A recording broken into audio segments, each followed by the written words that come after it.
Mabasan eh. Dati rin, sige gawin mo. Tapos ano mo lang. So, ito po yung aming biik na may sakit.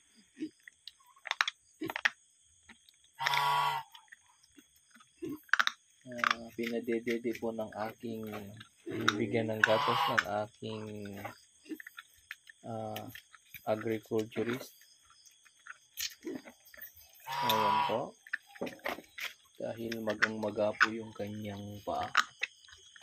So, ito po ang pain ng mga farmer na kapag mayroong alanganin sa kanyang mga alaga ay kailangan mong gawa ng paraan para sila ay gumaling. Hindi mo pwedeng pabayaan lang. Kaya ayan po,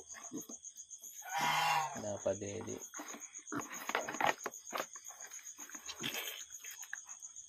Ulit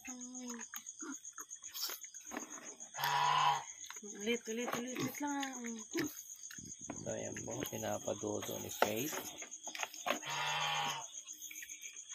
Mas maganda yan. Ulit.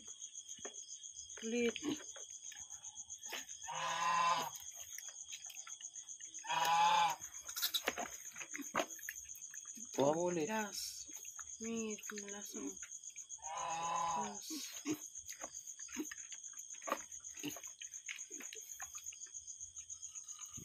So ayan po. Booster milk ng biik. Uy! Tilad. Sad. Hindi yun ibasahan.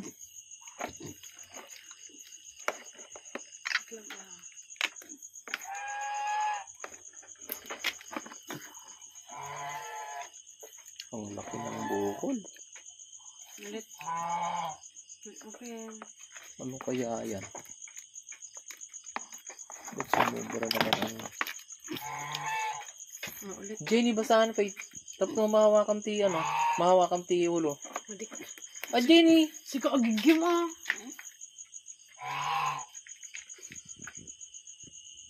Ubar ka!